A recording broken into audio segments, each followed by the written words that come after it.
and Scott said that in '86 that maybe we should just cook it up. And when I came back home in '87, that summer, there was no more powder houses in Detroit. Oh, you couldn't? You couldn't buy powder anymore. Oh. Every place was selling these things. They didn't even call it, wasn't called crack yet. I Just them things. It was them things. People come I up to remember the when spot. I was first would be out and you out and guys would just be like, where them things? You got some of them things? Yeah. It didn't even have a name yet. You know, you didn't have to be real smart in 1987 to make a ton of money selling crack in Detroit. If you had it, It was selling. it was selling. And the thing is, nobody. So it was still limited who could get kilos of Oh, cocaine. for sure. And nobody knew the disaster that was about to come.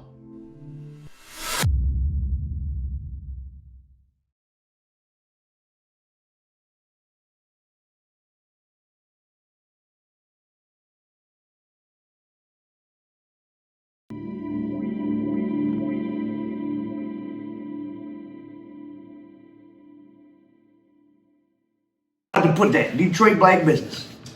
I mean, I do. Oh,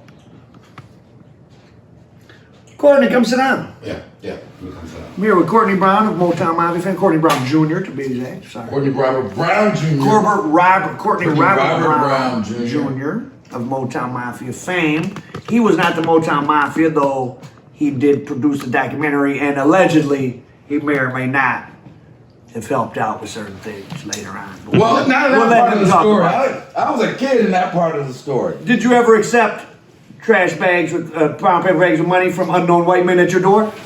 Little anecdote on that. No, he didn't say no. You noticed it. Little anecdote on that. Wait a second. No. Let's jump right in. Let's jump right in. No. Listen.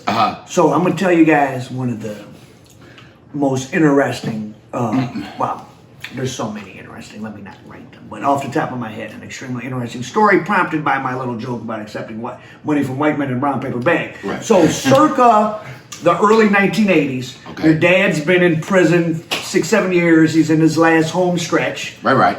And you guys certainly are not, you haven't moved back to Detroit or anything so terrible, but, or had you? No, actually, we did. We were in Northwest. We had to downsize and move up to Outer Drive. Okay, which I just discovered that what we called the downsize was other the people. nicest part, yeah. Was other people's. But anyway, yeah. So you But I'm still in private guys school certainly nowadays, weren't hurting, but you weren't living the kingpin lifestyle. But Dad's No. about a year or two out. That's right. And suddenly, you're in 12th grade maybe? My senior year. High school. Yes, I'm in. And Relative all jokes aside, strange white men with money start showing up at the door. And as we unraveled and your dad told the story, it was because he was doing some things with the very, very infamous Westies, Yes. who were the murderous Irish crew that the Gambino family was using to do quote unquote work back in the 1980s. One of them was locked up with your dad.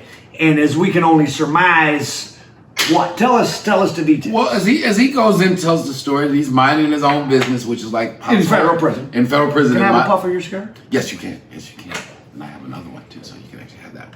Thank you. As it would be like the story of his meeting connections. He's minding his own business, doing his time. Guy he knows from the old days. Getting close to getting out. Getting close to getting out.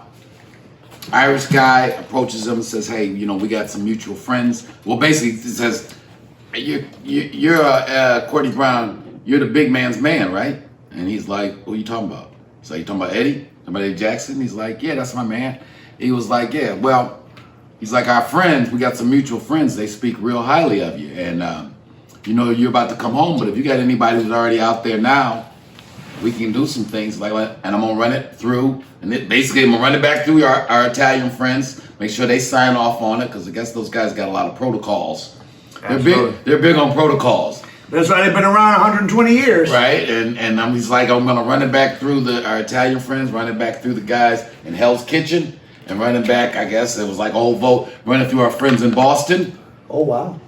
So it probably went to the commission, perhaps. And if everything is everything, if I was like, in 2 weeks later, they were like, who do you want to pick up the bag?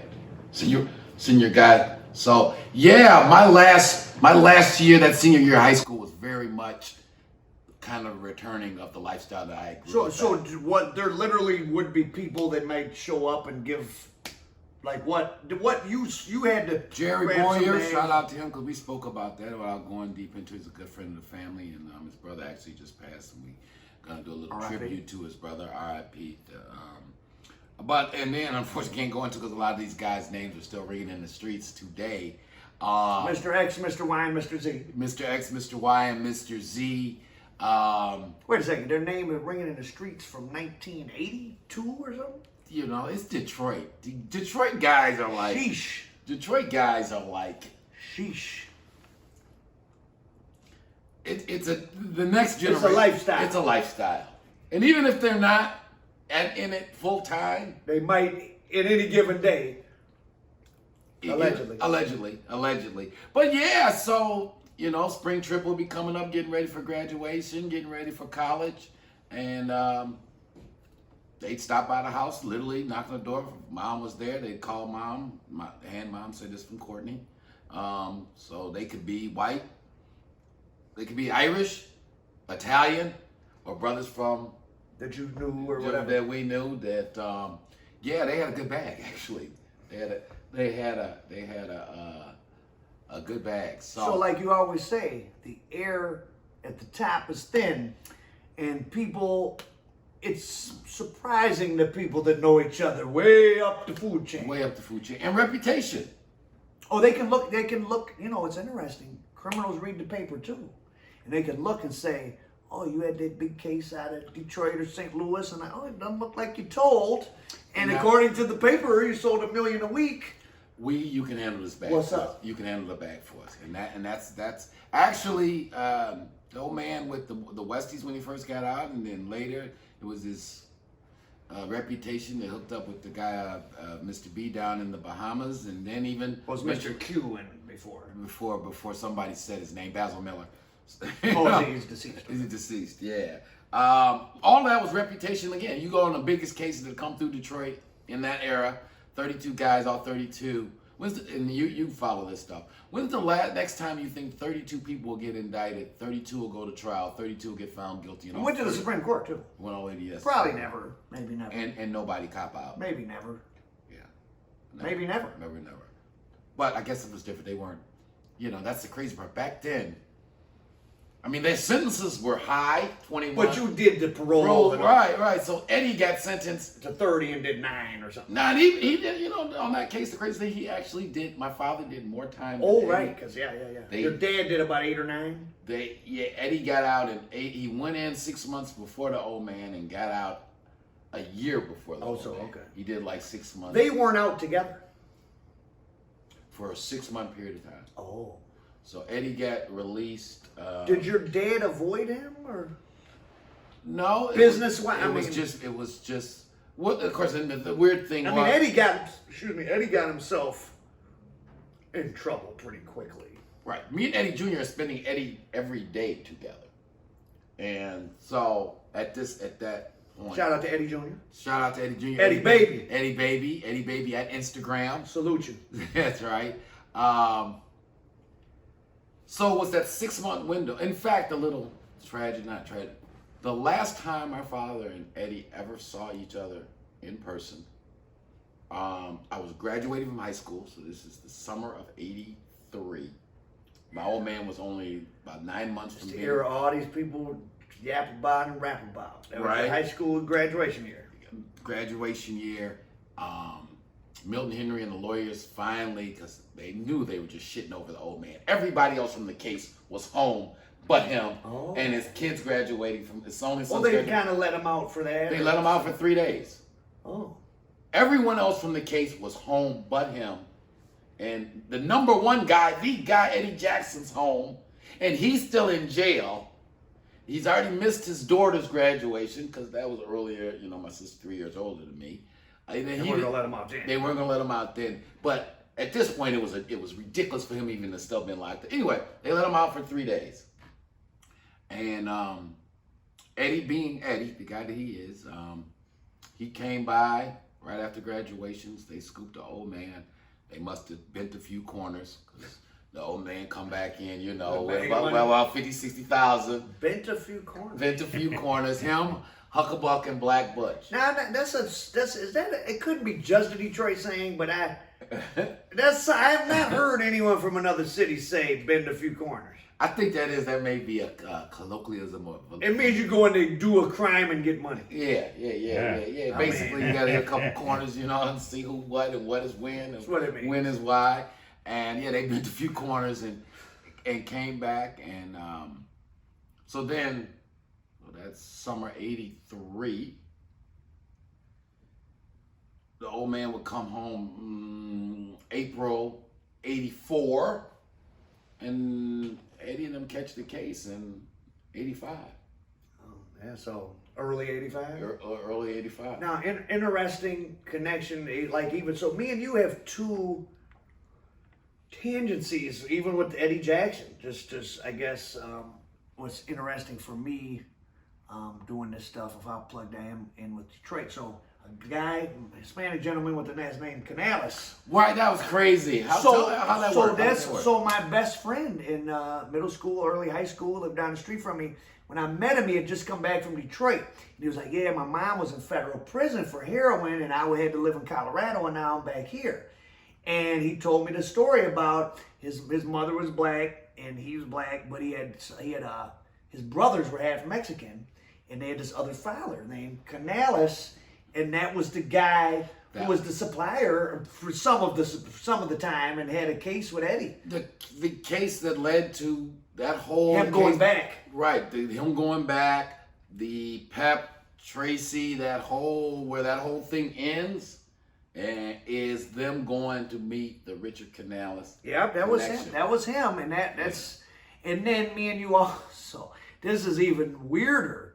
So 277 Geneva. Which is crazy. That was crazy. That's crazy. So 277. So Geneva is a street that runs.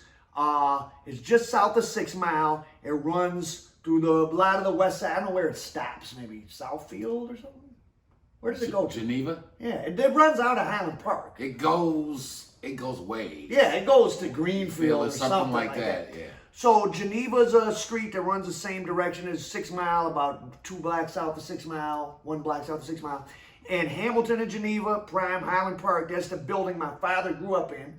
And his grandparents were the fucking maintenance people, got a free apartment. Right. And then, so he grew up there, and he left in the late 60s when his mother, my grandmother, met a new guy who rescued them and moved him to Southfield just right before you guys did. He must have been doing quite well. They moved to Green Dolphin on 9 and Beach Daily. If you moved to Southfield in that time, yeah, you was. So she was living in an apartment on Hamilton on 277 Geneva with my father, my aunt, the black father, my grandfather, who was passing as white, but maybe I don't know if they found out because he just disappeared in 1949. After that, they're just stuck on Geneva and Hamilton. She's living rent free with her parents because they're like the maintenance people in the building, get a free apartment. And then that building was bought by Eddie Jackson and was a nice apartment building, and he stashed his artwork there. Tell us about the artwork and then what you and Eddie did with it and how that building came to an end, which would have been right around the time I was 14 when I was standing on Hamilton with crack packs. Right. Well, that was actually a tragedy because when Eddie and them moved from the big house in Southfield, so they had a big apartment building on the 272 Geneva and another one on Oakman.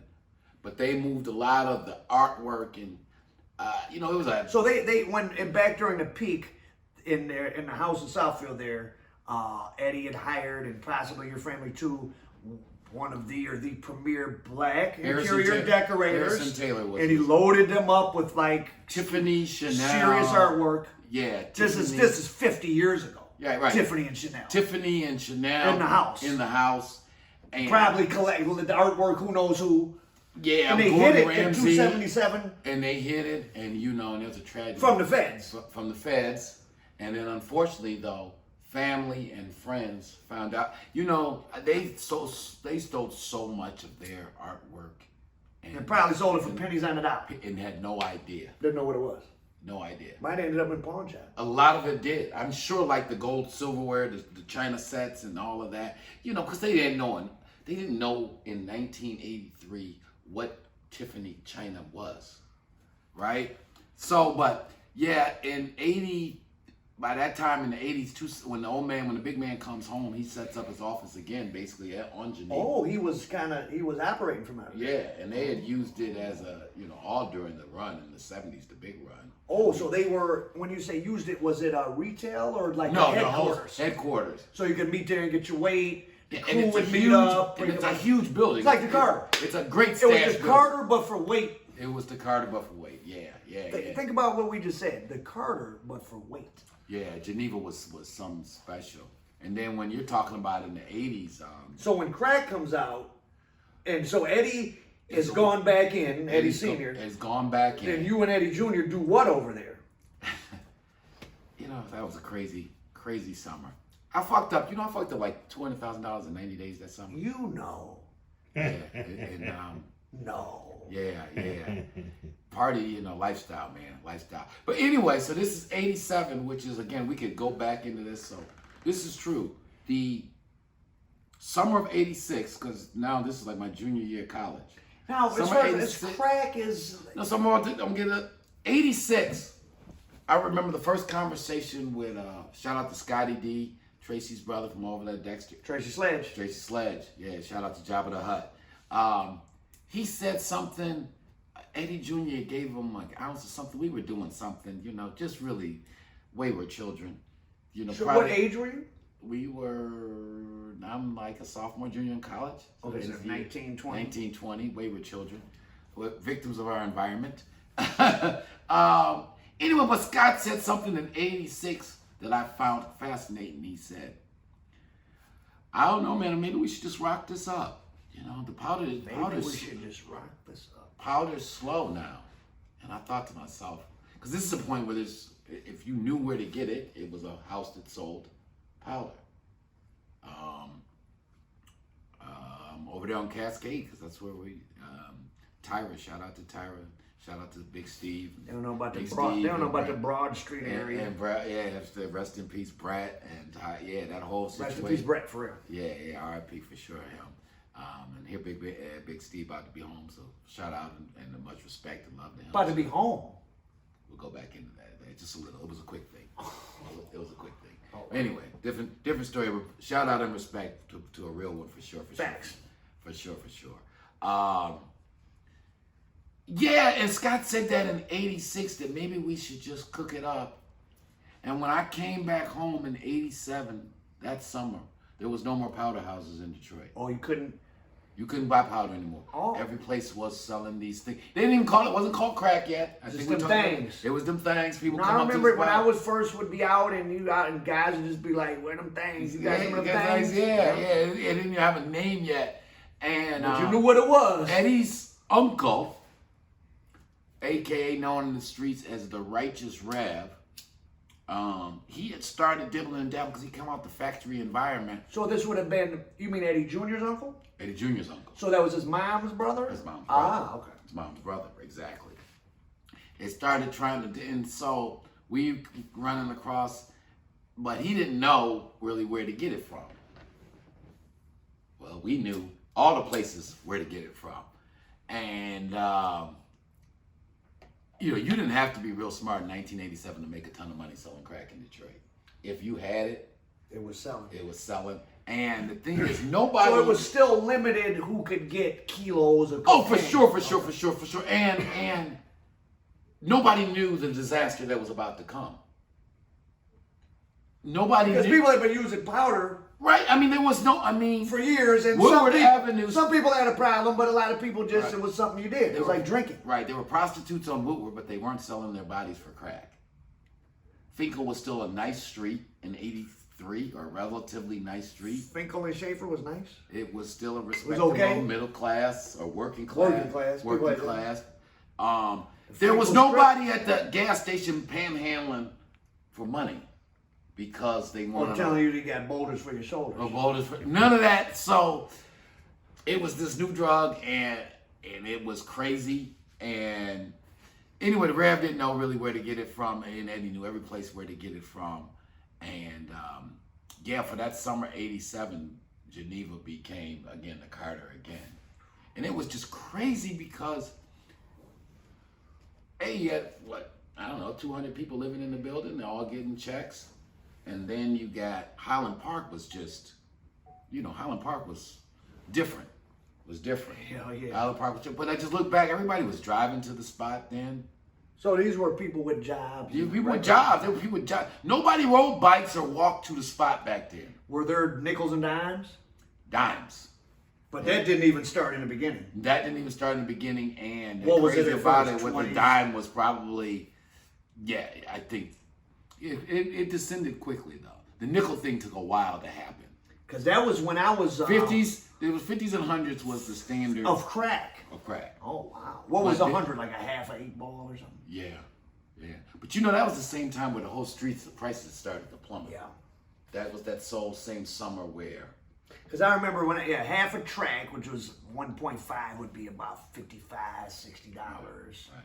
That was like that summer where prices. I remember when 8 balls, ounces of crack were cheap. Well, $5.50. See what I'm saying? It was that $6.50 was regular. That was that era. So the price was pretty shot. I mean, that's $60 an 8 ball. That's showing you how much dope they were bringing. It's like $18 a gram or something. In New York. It had some cut, but whatever. It's still $18 a gram. Right. In New York, they went down. It was on the streets. They were about selling grams to $20, $25. Of really good stuff. Fish scale. Untucked. Close to untouched. Fish scale, Poppy. Fish scale. $20. Seafood diet. And that means you didn't have to buy 1,000. You could buy 2 grams or 1 gram. Yeah. So the 80s, I was watching that movie Snowfall, which started off good, like all those kind of shows. By the second, third season, they just that becomes a soap opera. It loses all semblance to reality. Yeah. But it did. Freeway Rick is upset at John Singleton. Boy, he stole this. He could have put him on and said, "Here's 100 bands, be a consultant." They could just throw him a bone. They didn't. Nothing. So I'm like, even though it is blatantly obvious that he took the Freeway Ricky story, and not only the Freeway Rick story, to make it successfully feel like, oh, this is what LA was like in '82. Someone's got to tell you a lot of just, this is how we wore our hat. This is our slang. Oh, well, the Bloods and Crips wasn't around then, but on Easter of '83, you started seeing them, or whatever the case may be. Someone's got to tell you all those details. I wondered about that, but he didn't bring Freeway into it. No, he didn't. No, Freeway was Hollywood's fucked up like that. So what's Hollywood's I'm supposed to interview someone as part of the BMF thing, and they're upset about the show. Oh, of course, but I knew all that. We know that from White Boy Rick and all that. Right. So we kept your story close to the cuff. Yeah. Now to control it and make slow, long money, and then maybe an opportunity arises, but to let someone else control your story, your family story. It doesn't. And they're not going to give you $20 million. Right. You're going to get $50,000 until you go about your business. And you get to be in a movie. And you get to be in a movie. Maybe. Now we can figure out a little bit better on our own. Facts. We done already lapped that. A bunch of times. But so I feel for them, but so they're shooting BMF, as you know, right now. No, well, people are saying, I'm pulling up in my own neighborhood and the streets are blocked off, and they're talking about I can't walk around, and then I look and it's like, the characters, the scene is based on me, and then you tell them I can't walk around my own neighborhood. Right, what the fuck? I guess people upset. Yeah. Well, what about this whole convergence as Hollywood and the streets? I was saying something that I think us people really in the true crime. It's Hollywood preying. That's how predatory Hollywood is. They can prey on the streets. Think about that. Yeah. Because I was thinking it reminds me of hip hop in the early days. Oh, yeah. Remember how, because I was in New York again after that summer of '87 and dealing with Eddie, Righteous Rev, that building on Geneva. The Righteous Rev. And that building that my father grew up in and that you then had, that ended when a guy electrocuted himself doing some stolen electricity. In '88. Right? Never forget, so a year fast forward, if I go back in the story, me and Eddie are driving down Hamilton. I got a picture of my father in front of that building. Yeah, we're driving down Hamilton and we see the ambulance and the first responders, right? Because we were EMS on our way back to the building, and we pull up about 2 blocks from Geneva, Yeah, North. I think we're at North. Oh God, that North. block. That block, North. We pulled up on North and asked somebody, and they was like, you know, your man had somebody in there trying. North. They don't know about North. They don't know about North. They had the man trying to do something. He hit the wrong thing. Gas hit him. Rest in peace. And yeah, the building never reopened after that. Yeah, no, I just remember it as a Hulk looming over Hamilton. Yeah. I mean, it was like a castle. And Highland Park was the Detroit of Detroit. Yeah, it was all the bad things about remember Detroit. the big man had spent some money fixing it up when he first got out. He remodeled it and oh, really? Yeah. Who was living there in 83, 84? Still okay or? Okay, a lot, but mostly. It was nicer than who qualified to be in it, probably. Yeah. Okay. Yeah. He just wanted it okay, nice. Okay. He wanted okay, and then he wanted because who was it? Jimmy Hurley was one of the tenants there. Who's that? Jimmy Hurley. The Hurley family's big. They had the gas station on Hamilton and 6 Mile. First one. That was a black beer. That was black owned. Then he had his own party store and liquor store. But the Hurley family, shout out to them, old time Highland Park entrepreneurs. Yeah. They owned a bunch of property and ran around the streets too. But yeah, so we were saying about 87.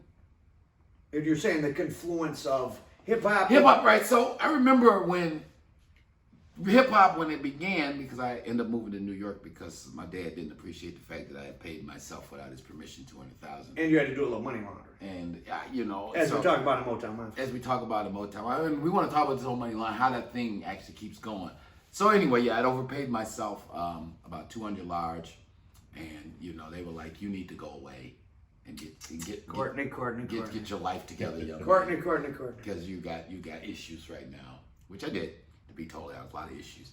But so when I get to New York in '87, people like Eric B, Dougie Fresh, Slick Rick, they were known in our community, but they weren't known in the greater society at all, right? Even outside of New York.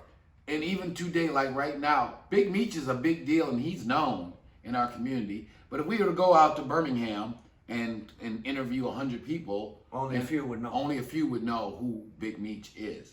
But that's going to change. It is. That's going to change. These characters, the Frank Matthews and the Big Meeches and Eddie Jack, and all these people who are in our culture already names people know. But Hollywood seems to be content upon, because you got Will Smith about to play Nicky Barnes. Yeah. Well, everybody in our community already knew who Nicky Barnes was. Now the world's about to know who Nicky Barnes was. Movies are so insidious because when you take a guy, well, let's just talk about these black gangster films. When you take a Denzel Washington or Will Smith, who are real movie stars, women love them, guys want to be them, and you have them, even if they're trying to play a low down snake, they're still who they are. So you're gonna like them. Whereas the real Nicky Barnes and the real Frank Lucas is something that the average person can't really conceptualize. Yeah, timing was everything. We were out in Hollywood first pitching this thing. Motown We'll get to that thing because we brought up something we were talking earlier about Ben Horowitz. Shout out to Ben Horowitz. Anyway, he hooked us up with a guy named Mike Andreessen Horowitz. Andreessen Horowitz, Masters of the Universe, Silicon Valley, that crew again. Your college buddy. College, yeah, remember that note, but in that same trip. Courtney Brown got my little documentary that I helped him make, Motown Mafia, little Detroit liquor store DVD, watched by Michael Ovitz. Who, if you don't know who that is, in any given year when they put those magazines, top 10 Hollywood power players, some years he's been number one. Yeah. So, and he watched it and he said, this is really good. But I don't. This is a $50 million movie, and I don't even know who makes $50 million movies because I make $300 million movies. Right, named Iron Man. Yep. And I want to send you guys to somebody, but I don't even know them people. Yeah, and in that same trip, David Horowitz, Ben's dad, kind of famous conservative pundit. Yeah. So I'm gonna get into. I'm just say David Horowitz is my guy. Guy over the years has been nothing but stand up with me. I don't know some people in my community, people got issues and problems with them. Well, it feels like he knows a lot about the Black Panther, like their inner workings, and he's just exposing it. Yeah. So, but he tells me, as we're in Ben's 6,000 square foot guest house, the guest house is 6,000 square foot, right? The casita. The casita. And he says, Courtney, you know what the real story is? Because he read the whole Motown Mafia book in 45 minutes. He was like, oh, that's a pretty good story, Courtney. And he's like, but you know what the real story is? He's like, why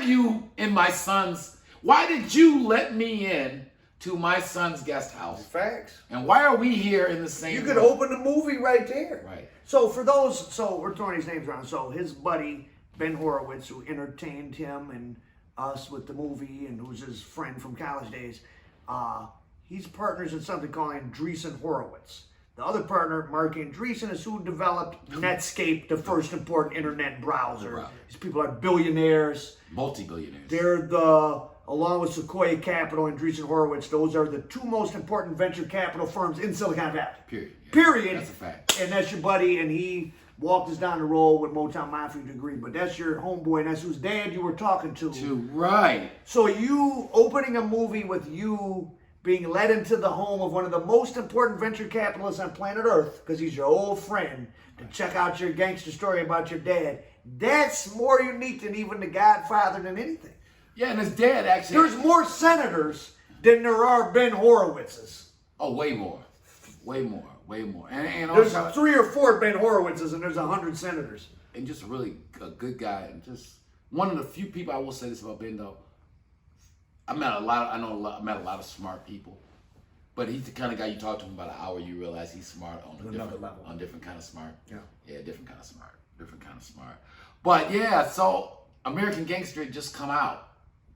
And Ovitz, when he was talking to his friends at the studios, come back and said, you got 2 problems. 1, the budget of this movie would be. 2, they just made the movie. And it was it made me mad, but it made me give me more understanding. He said, Courtney, you say, and I say maybe, this is different than the Frank Lucas. But it's people are in Iowa that it's Saturday afternoon, they just want to see a movie. How many black gangster movies from the 70s they're going to see? We did 1. That's what they said. You'll see 1. They said and it was a good movie, they'll just watch that one again. We've already done the 1970s Kingpin story. And the funny thing was, the time frame they gave us, come back in 10 years. Well, it's been 10 years. And now, Will Smith. Yeah, right. Yeah. So what, we supposed to wait another 10? No, but there's no platform. The landscape has changed, baby. There was no Apple TV then. There was no Hulu. Tubi. Epics. YouTube, Facebook. None of that. To show you how... I was thinking that, Al, when we were in LA... Is this a vintage? This is the real McCoy. Just like 80, this is from like 86. Shout out... Still like new. Shout out to Strictly Sportswear, 7 Mile and Fenmore, Detroit. Shout out to Kathy and that crew. A Detroit apparel legend. That's where I get all my felines. The real, campaign. They call it feli. They don't know. The real Pontorito, made in Italy, understand. Campaign hat, made famous by that organization known as YBI, Young Boys Incorporated. Shout out to the Dexter boys. Shout out to all of them. We try to, I'm gonna put, I just say I'm going through a midlife crisis, so I do a lot of 80s. I find myself dressing like I dressed. It's a good era. You look good. And it was a very good time. And I know you enjoy the company of the younger young ladies. And they like it. The chicks dig it, Al. The chicks dig it. That's all this really The chicks dig it. I mean, in the end. What else is there? Yeah. What else is it? After you didn't survive what we didn't survive and all of that. So yeah, that's just been a crazy journey. So hey, so what's up with, you said, I don't want to say too much about Steve, but he had Yeah, I'm surprised with you and all, but you've been out. You've been in Cali. You've been in Cali. He just as the stand-up guy that he did without, because he's a private person like that. But some shit. They don't even know what we're talking about. Yeah, some shit he didn't even have nothing to do with. But you heard through the grapevine. Yeah, it was gonna be better for him to say he had something to do with it. Wow. But it was a very short period of time. When does he get out? I think maybe like now, like this week, next month, something like that. Oh, reach out to him. Huh? Yeah. Cause I got a little A light coming home present for him. Yeah, he's just a straight, really stand-up guy. He is. No, he's very, very intelligent, solid guy. Yeah. So. How long was he? Like 2 years or so? Yeah, like 18 months. Shit. Oh well. Could be worse. Definitely. Could be worse.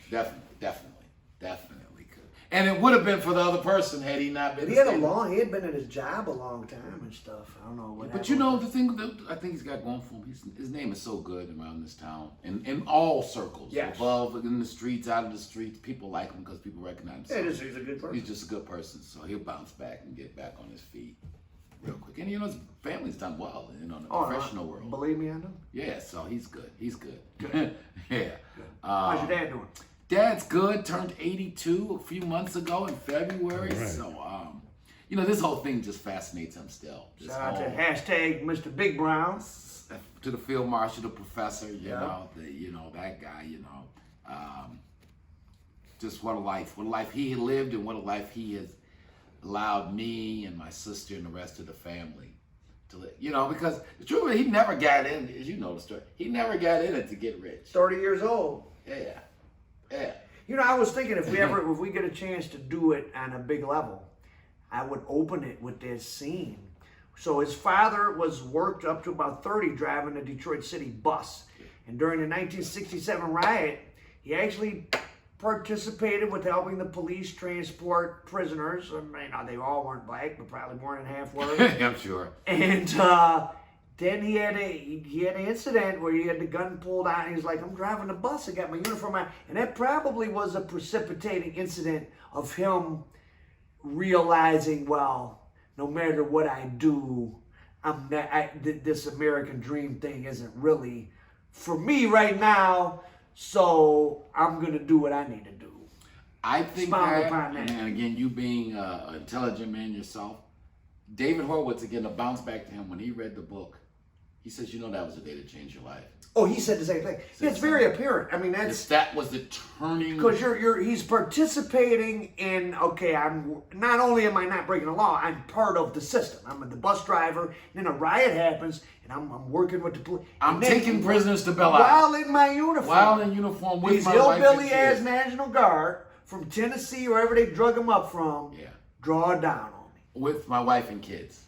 That'll make you say, fuck the system. Yeah, I'm not stopping at no red lights. Mm-hmm. All of the above. That it doesn't behoove me. Yeah. And why bother? And then you're looking at your buddy who's already said, "Come with me." Come with me. Who's your childhood friend? Childhood friend. 8 years old. You see what I'm saying? And you're like, yeah. So Halloween 1970 was Pop's last day working.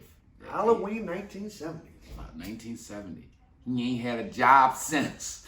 But he ain't had no work, but he had that work. Yeah. He had a lot of jobs after that. Had a lot of jobs after that. It was remind me that summer we were talking about, 87. I don't see him for a couple of days. And you come in, you see your father, and he's taking off his jacket and stuff. And he's got he undoes his jacket, he's got a kilo tape to his chest and another one on his back. He had slid down to the Bahamas. So it was supposed to be just for a conversation with old boy. Well, it went well. And he says, though, when we got down there, and I started thinking, I'm already here with fake ID and everything. And why not? Guy told us in Chicago. Why not? Flores twins. So Pop was different. Would give you a key. He probably gave him that work because he did. Guy told us in Chicago, Flores twins would give you a couple bricks to get out their face, or you just show thanks for having lunch with us. Take two. Yeah. Just take two. Yeah. Probably gave your dad a couple. Just get your beak wet. Well, you're here, so I think it was more like you're here, so take a couple with get you. Get a little working capital, and then you can send your people, and send us back. So, did you want to ask me any questions? I did. Where's my cheat sheet? My no cheat sheets. Right there on the next to the booze, I guess. There you go, young gentleman. Thank you, sir. Thank you. Get this a little bit closer to you because you keep coming in. Okay, I'm sorry. No problem. I'll sit up. That's the problem. There we go. All right, cool. All right, so this is some stuff that our fan base always asks us about, and I know you and Ryan, if you haven't checked out Al's Frank Frank Matthews Matthews story. Great doc. Probably, I think, the best. I'm not saying just because you're my guy. It is a good documentary. It's a good documentary. Put a lot of work into it. What happened to Frank Matthews? That's the question the fans always. What's your working theory on what happened to Frank Matthews? Well, I've thought of I've added a new wrinkle of possibilities. He didn't get killed. The feds think he's alive. Like 3 years ago, when Shorty Buse, who we interviewed in there, who appeared on The Wire, Baltimore legend, when he died, the the DEA lined the freeway to the cemetery with Frank Matthews wanted posters. Wow. They ain't do that just to be doing something. They know he's alive. Wow. So, this is what I don't have any information that this is true, but here's yet another possibility. What if there's another federal agency that ran interference so the DEA and the marshals don't somehow, someone, FBI or the CIA. Sounds like CIA kind of shit. Protected him. NSA, CIA, those kind of guys. Because the CIA, that's where you have a separation from everything else, where there's no information leak. Because FBI and DEA work together so much, and marshals, they're all kind of the same thing. Right. But NSA, CIA. and listen, when we were interviewing Lou Rice, I mean, we mentioned it's in a documentary. They got a call of a guy that looked just like the aged picture of Frank Matthews, black male, the same age, looked like how he was supposed to look aged, living in Durham. But it wasn't him. They went and interviewed, like they got the guy. And what was weird, I think it's in your doc. They're saying even in Durham right now, People say they see people him. don't. And people that grew Won't up talk about it. don't like. They like don't. But they say that means they see him. Yeah, like don't be down here asking Yeah. questions about. No, I think that there's it's likely as anything else is that some other federal agency ran interference, and the only one that can really run interference at that level is the CIA. Yeah. And because he had too much info to give. Yeah. And he was probably smart enough to protect himself from death, because they know they'd get rid of him. Right. Like, I'm going to leave these documents to boo, boo, boo. Yeah. And, I mean, That's a I'm not good word saying to- that's true, but That's the a mob good- didn't kill him. Mob didn't kill him. He ain't in Africa. And what's And his he's name? alive. John Liddy Jones. Liddy Jones. Didn't know till watching it at the same time that H. Ross Black was representing Eddie Jackson, his partner, who was F. Lee Bailey. Frank Matthews had hired him to represent one of his guys. Out of Bodymore Murderland. Yeah. Eddie Jones. Yeah, and who the smallness again of the world at that level. Mickey Beckworth, Frank Matthews' number 2 man, and my dad Eddie Jackson's number 2 man actually became good friends, and all the Did way. they ever do business or don't know? Yeah, no, I do know. Oh, okay. Because Mickey had a. This was after Frank went away, or? This is after they both get out. Oh, 'Cause so. Mickey and the old man met in Atlanta. Oh, in the early 80s. Early 80s. They met. They were doing time together in Atlanta. Was that now? Maybe we can end with a little fun story. So your dad was so Ike Atkinson's always downplayed his money and all that, but you see your dad told you that they would be sitting in a cell gambling in Atlanta USP with. Right, you knew definitely Ike Atkins. Big. What was his partner, John Jackson? Yeah, something like that. Something Jackson. John Jackson.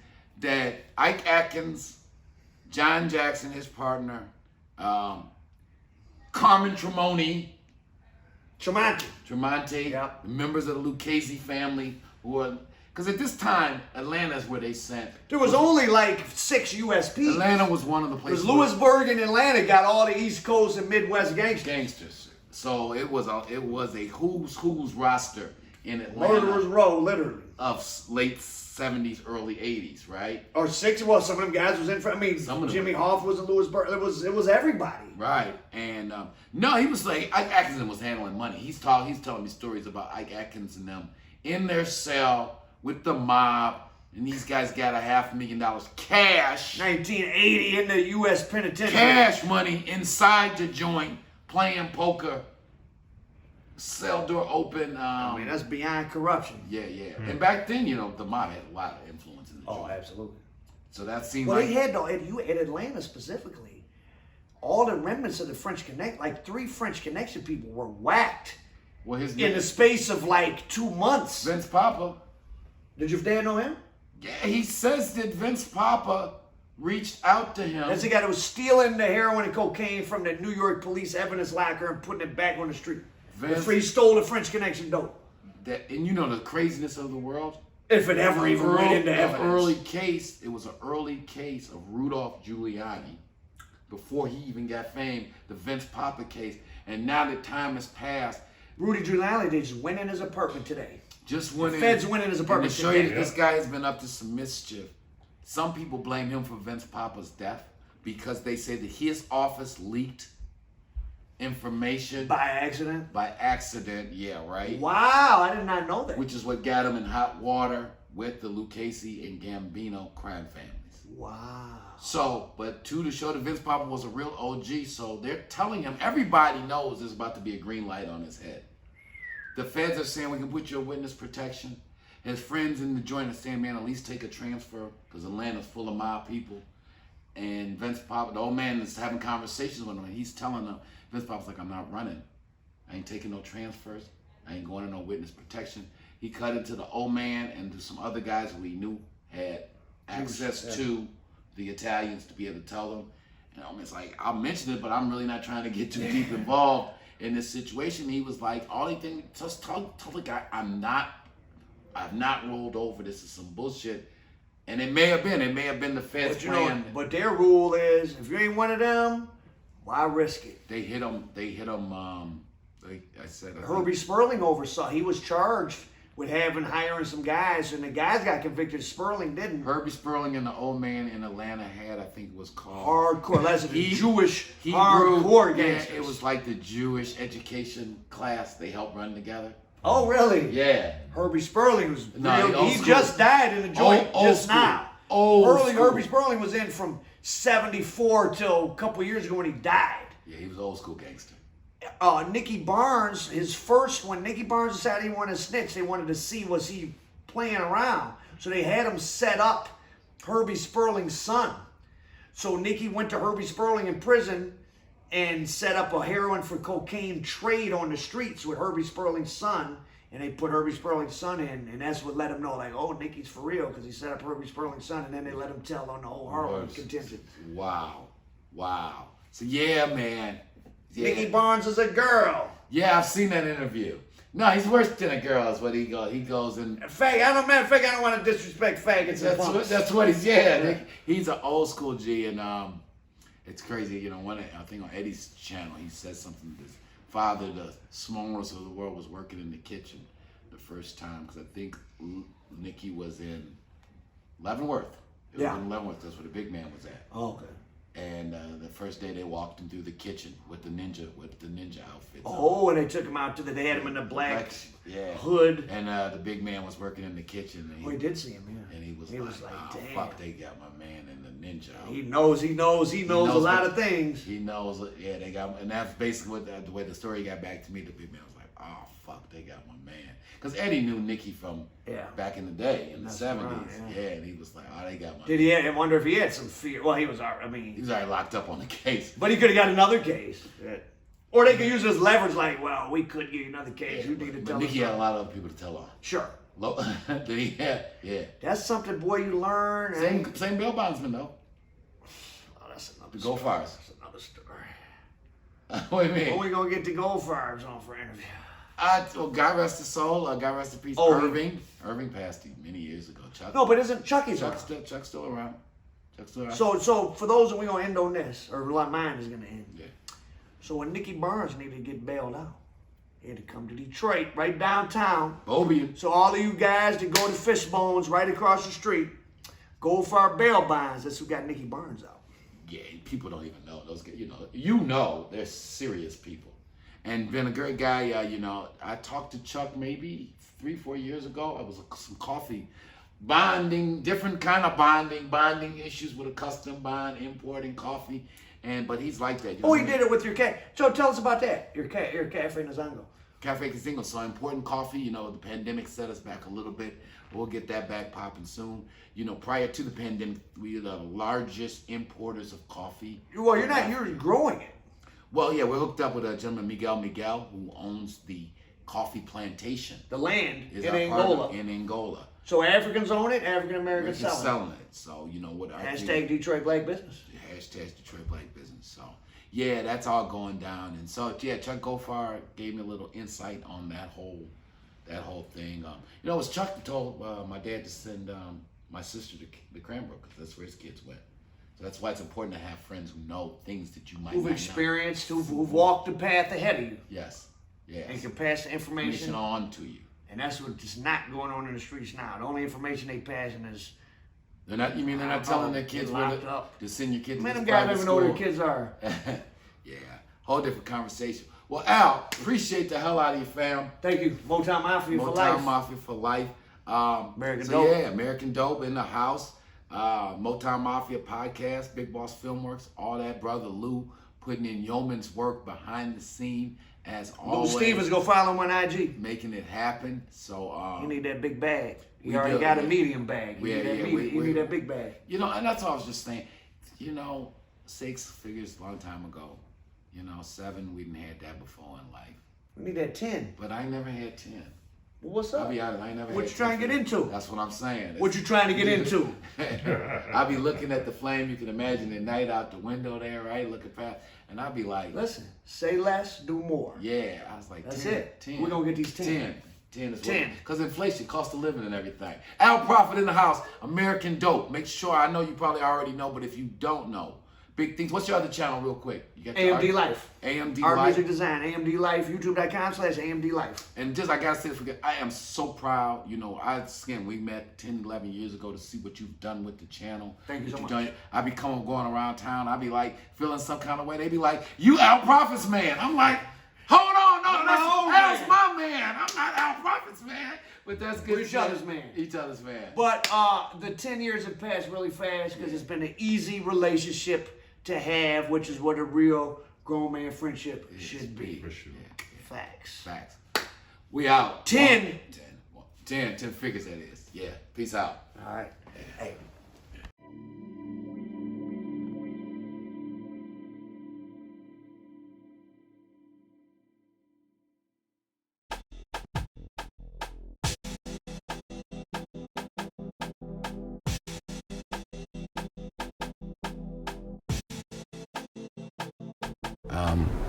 It was just time to really tell a great untold Detroit story because it kind of covers Detroit at its zenith.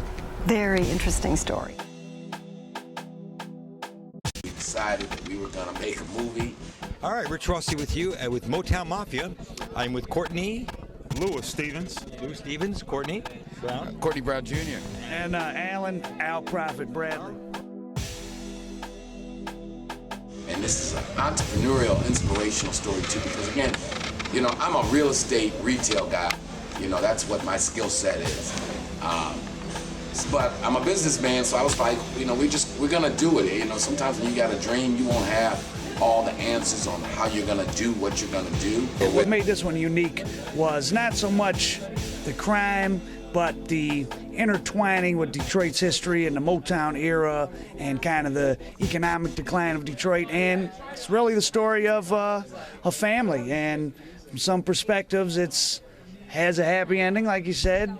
For others, it didn't have a happy ending. Right.